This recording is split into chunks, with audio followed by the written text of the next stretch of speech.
আসসালামু আলাইকুম। আমি এখন বানাচ্ছি দুইটা দারুণ মজার চা। একটা হচ্ছে ক্যারামেল চা আর একটা হচ্ছে ক্যারামেল তান্দুরি চা। যারা আসল চাখোর তারা ক্যারামেল চাটা খেয়ে খুবই মজা পাবেন, আর যারা শিরাম চাখোর তারা তান্দুরি চাটা বানায় খায় দেখেন, ক্যারামেল তান্দুরি চা, তাহলেই বুঝবেন কি জিনিস। তা আসেন দেখি শুরু করা যাক।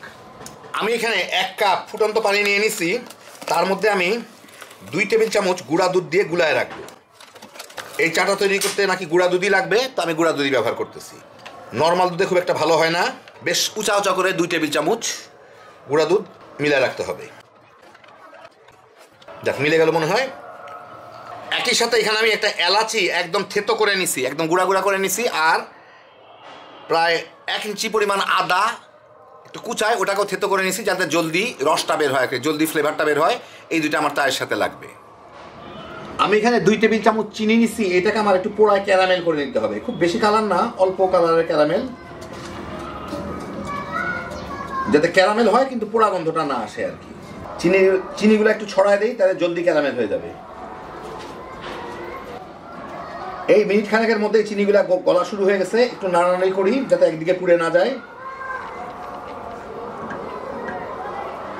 কালো জিনিসের মধ্যে দেখা খুব মুশকিল আমার, যে ক্যারামেলের কালারটা ঠিক হলো কিনা, তাই একটু উঠায় উঠায় দেখতে হবে আর কি, বুঝে দেখতে হবে আর কি। খুব দ্রুত এরা কালার বদলাইতে থাকে, দেখেন তাও মোটামুটি ভাবে বোঝা যাচ্ছে।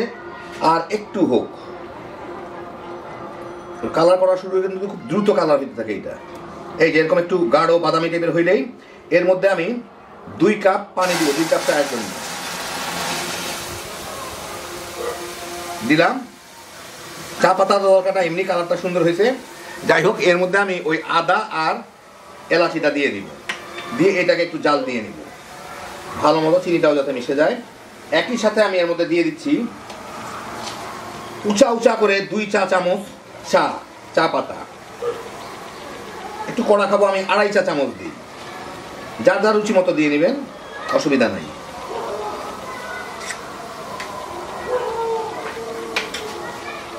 এখন এটার জালটা কমায় দিই, অল্প আছে, এটাকে 5-6 মিনিট জাল দিয়ে নিতে হবে। দোকানের চা যেরকম অনেকক্ষণ ধরে জাল দেয়, ঠিক একই প্রসেসটা আমি করতেছি। 5-6 মিনিট জাল দিয়ে আমি এর মধ্যে এখন যেই 1 কাপ দুধে মানে 1 কাপ পানিতে দুধটা গুলে রাখছি, ওইটাকে আমি এর মধ্যে দিয়ে দিব। দিয়ে এখন বেশ কালারটা সুন্দরই হয়েছে, আমার কাছে ভালোই লাগতেছে।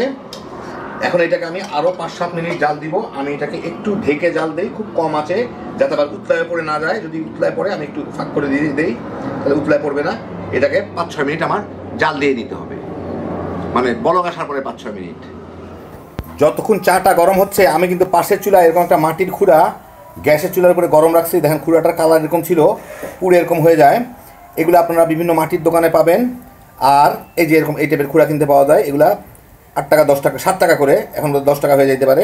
অথবা বাসায় যে দইয়ের পাতিল টাতিল থাকে সেগুলো ব্যবহার করতে পারেন, এটা কিন্তু ফেটে যাবে পরে। অথবা এই পাতিলের ভাঙা টুকরা একটাও আপনারা জ্বালা নিতে পারেন, মানে যে কোনো একটা মাটির বস্তু আপনাদের ভালো মতো পুড়ায় নিতে হবে, একদম গরম করে। এই যে দেখেন লোহাটা গরম হয়ে গেছে, এটাও কিন্তু একদম গনগনা গরম হয়ে গেছে। এটার মধ্যে চাটা ঢাললে স্পেশাল একটা ফ্লেভার আসে, একে তান্দুরি চা বলে। তো যাই হোক, আপনাদের দেখাই দিলাম আমি কী করে জিনিসটা গরম রাখলাম। প্রায় 8-10 মিনিট জাল দিয়ে নিলাম, হয়ে গেছে আমার চা। এটা হচ্ছে নর্মাল চা, কেউ যদি খাইতে চান এভাবে বানায় খাবেন, অসাধারণ স্বাদ এটা। এখন আপনাদের দেখা দিচ্ছি, এটাকে আপনারা ইচ্ছা করলে তান্দুরি চা করে তৈরি করে নিতে পারবেন। খুবই সুন্দর চাটা হয়েছে। যারা চা খোর তারা একবার এভাবে বানায় খেয়ে দেখেন। আর যারা রিয়েল চা খোর তারা আমার মতো ওই মাটির খুঁড়া গরম করে বা মাটির যে কোনো কিছু গরম করে এটা নেবেন, নিয়ে এর মধ্যে চা ঢালবেন। দেখেন চা ঢাললে কি অবস্থা দাঁড়ায়, এই যে দেখেন। তারপরে এই খুঁড়াটা এর মধ্যে ফেলে দিবেন, ফেলে তার উপর যত পারেন চা ঢেলে নেবেন। এটাই হলে তান্দুরি চা হয়ে গেল।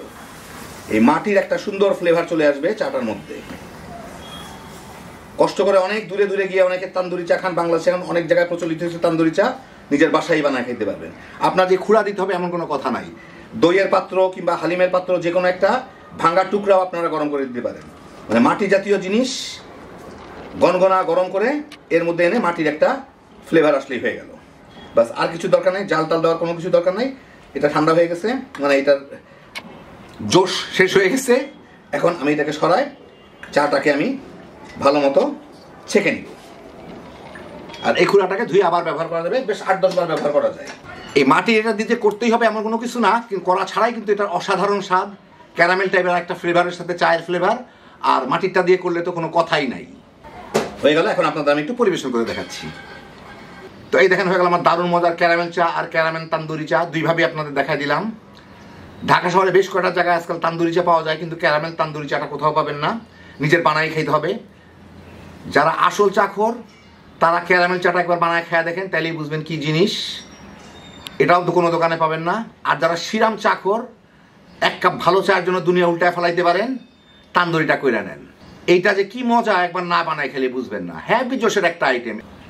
এই খুঁড়ার বদলে আপনার যদি না থাকে তাহলে দইয়ের পাত্র কিংবা অন্য যে কোনো কিছু মাটির, পোড়া মাটির যে কোনো একটা জিনিস কিংবা একটা টুকরা, ছোট একটা টুকরা হলে হয়, ওটা গরম করে একদম আগুনে গনগনাভাবে গরম করে চায়ের মধ্যে দিয়ে দিবেন, মানে চায়ের মধ্যে একটা পোড়া মাটির ফ্লেভার আসলেই হইল। এরপরে খালি বানাইবেন আর তামা তামা করে খেয়ে ফেলাইতে পারবেন। আল্লাহ আপনাদের সবাইকে ভালো রাখুন, সুস্থ রাখুন, নিরাপদে রাখুন। ইনশাল্লাহ বেঁচে থাকলে আবার দেখা হবে। আল্লাহ হাফেজ।